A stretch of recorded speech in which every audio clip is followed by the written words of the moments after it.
Bonjour, bienvenue dans ce tuto pour découvrir l'outil Xmind, mais surtout pour découvrir comment réaliser des cartes mentales ou dites cartes heuristiques. Avant de commencer, il faut télécharger le logiciel. On ne télécharge pas Xmind Zen, hein, qui est un logiciel un peu différent, mais bien Xmind 8, et surtout vous le téléchargez en version gratuite, hein, vous l'avez en version gratuite, donc ne cherchez pas à payer quoi que ce soit.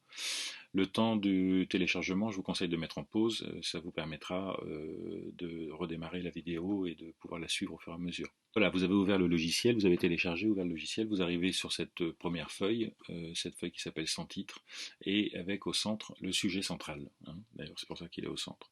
Le sujet central, c'est quoi? C'est l'objet de votre projet, hein, l'objet générique. Donc, par exemple, pour nous, ça va être un objet très clair, c'est apprendre à utiliser Xmind. Donc, c'est Xmind VS8 en version gratuite, hein. Vous allez voir que les cartes mentales peuvent être structurées de différentes façons, hein. Chacun a des préférences. Moi, j'en ai plusieurs. Ça dépend ce que je présente, ça dépend comment je le présente, ce que je veux présenter et comment je veux le présenter. Vous pouvez faire de l'arête de poisson, de l'Ishikawa, vous pouvez faire des cartes, vous pouvez faire des logigrammes, vous pouvez faire des organigrammes. J'utilise personnellement très souvent le logigramme droit. Là, pour démarrer, on va prendre la carte simple et on va voir ce que ça donne au fur et à mesure. Donc, quand vous êtes sur le sujet central, vous cliquez sur Entrée, et là, vous voyez apparaître ce qu'on appelle un nouveau sujet principal. Donc, tous ces sujets vont être reliés à votre sujet central, et eux-mêmes peuvent avoir des sous-sujets, comme eux-mêmes peuvent avoir des sous-sous-sujets, etc., etc. Donc, ça peut aller très très loin. Je vous conseille d'éviter d'aller au-delà des 3 niveaux, comme on le voit par exemple en bas là. Mais je vous assure que vous pouvez faire un grand nombre de niveaux. La carte mentale, vous allez le voir, vous apporte une organisation qui est structurée par rapport à nos façons de penser. On va commencer par insérer plusieurs choses, dont la première insertion, ça va être de l'hypertexte, hein, c'est-à-dire des liens hypertextes, vous savez, ce qui nous permet d'aller rejoindre les sites web. Ça veut dire que sur notre carte mentale, on va avoir un bouton qui va nous permettre de cliquer dessus et d'aller directement sur un site web sans être obligé de changer de logiciel à ce moment-là, de passer de Xmind à votre explorateur. Donc là, on insère un hyperlien, il vous demande ce que c'est un fichier, un sujet ou un web. Donc c'est bien un site web. Donc là, j'ai inséré mon blog, d'avoir l'hyperlien qui apparaît directement, qui va nous permettre, si je clique dessus, d'aller sur le site web du blog. De la même manière, on peut insérer des images, assez rapide et facile à faire. À chaque fois qu'on crée un sous-sujet, là comme je le fais là, sachez qu'on peut refermer ce sous-sujet en cliquant sur la petite croix intermédiaire. Vous voyez, il y a une petite croix intermédiaire entre insérer une image et l'image là. L'image que j'ai choisie, c'est la fameuse image du départ que je vous avais montré pour télécharger. Vous le voyez, bien là, on peut, si on veut, fermer cette image. Pensez à sauvegarder votre carte dès le départ parce que si on attend trop longtemps, on va être très déçu si on perd notre travail pour des raisons X ou Y. Donc vous téléchargez, vous enregistrez votre Xmind en allant dans Fichier, comme d'habitude, hein, vous allez sélectionner dans Fichier tout simplement Enregistrer sous, et puis de là vous allez pouvoir arriver sur cette fenêtre et mettre le nom que vous voulez. Moi c'est une vidéo démo Xmind 8. Une fois qu'on a inséré une image, l'objectif c'est aussi de pouvoir partager, hein. Et partager, ça veut dire que tout le monde n'a pas Xmind. Donc là, je vous montre comment est-ce qu'on peut partager, par exemple, via un PDF. Là, je change les en-têtes et les pieds de page pour que ce soit cohérent par rapport à ce que je veux envoyer à mes interlocuteurs. Euh, le PDF est assez pratique puisqu'il est lisible par tous.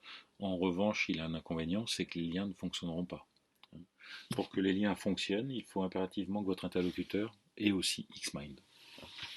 Et bien sûr, je pense qu'il faut qu'il ait Xmind 8 parce que je ne suis pas sûr qu'on puisse lire des fichiers Xmind 8 sur une version antérieure. Donc voilà, on enregistre au format PDF comme vous avez l'habitude de le faire, vous changez le titre, hein. C'est donc rien de particulier.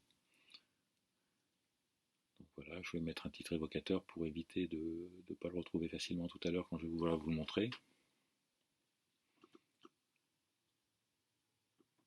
Voilà, et donc là on va l'ouvrir.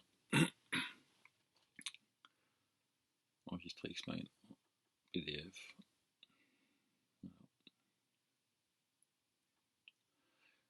Et donc voilà, vous retrouvez votre carte mentale comme elle est exactement. La différence, hein, c'est que l'image peut être téléchargée, mais pas les liens. Les liens ne fonctionnent pas. Insérer un symbole ou un personnage, etc. Xmind vous propose une bibliothèque, vous allez le voir, euh, de pas mal de choses, de symboles, de systèmes de marqueurs, voilà, ce qu'ils appellent les marqueurs, donc progression de tâches, drapeau, étoile, symbole, mois, jour de la semaine, etc. On peut même en avoir plus, vous voyez en bas. Nous, on va choisir un symbole, par exemple, hein, le téléphone pour donner un exemple. Si on veut noter que c'est un téléphone qui est à l'endroit qui est fermé, par exemple, quand je vous disais qu'on peut fermer des sous-fenêtres, hein, ben voilà, le téléphone apparaît, on va le rechanger, on va mettre aimé, et comme pour du texte, vous allez pouvoir changer sa police, c'est-à-dire sa taille de caractère, donc là par exemple on va voir très bien le j'aime, donc je vais le mettre en taille 48, ben là voilà, on le voit beaucoup mieux. Et vous voyez bien, entre les deux sujets et sous-sujets, on a ce petit rond avec le plus dedans ou le moins, et qui nous permet de réduire ou d'agrandir les fenêtres. Donc, on peut aussi, après avoir inséré un hypertexte, une image, un symbole, un personnage, peu importe, on peut aussi insérer des fichiers. Et ça, c'est quand même très intéressant, parce que vous comprenez bien que là, l'intérêt, c'est que sur une seule feuille, tout ce que vous avez dans un dossier peut être apparent. J'ai besoin de ce document-là, je clique dessus et il s'ouvre automatiquement. Donc vous avez vu, on fait de la même chose que d'habitude, clic droit sur la fenêtre, vous faites insérer une pièce jointe, la pièce jointe vous allez insérer, là j'ai inséré un SWOT personnel pour mon tour du monde, mais on peut insérer n'importe quel type de fichier. Donc ça c'est quand même très intéressant pour des présentations. Toujours pourquoi utiliser une carte mentale, bah, c'est parce que ça vous permet de vous différencier. Hein, ça vous permet de développer des solutions plus créatives. Ça vous permet de faire des présentations plus dynamiques. Donc je pense que effectivement, ça vous permet aussi de détonner d'un point de vue employabilité.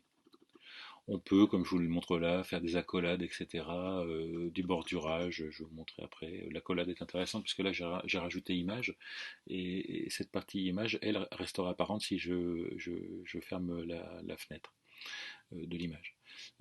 Changer le thème de votre carte mentale, comme on a changé la structure tout à l'heure, on peut changer les thèmes. Hein. Donc là, par exemple, on va choisir un thème plutôt ludique pour quelque chose d'associatif ou autre, ou familial. Mais comme là, c'est professionnel, je vais essayer de repasser sur quelque chose d'un petit peu plus pro. Souvent, quand il n'y a rien, c'est mieux, mais enfin bon, on va dire que celui-ci est bien. Donc voilà, ça sera ma carte mentale sous ce thème-là qui sera choisi pour la diffusion. Pensez à activer la sauvegarde automatique, ça vous sauvera la vie plusieurs fois. Moi, ça l'a fait plusieurs fois. Activez l'enregistrement automatique en bas de votre écran. Une fois qu'il est activé, vous voyez que le petit bouton vert s'affiche. Merci pour votre attention. Je vous souhaite une grande réussite dans vos projets futurs et je vous dis certainement à très bientôt parce que le monde est petit. Merci, au revoir.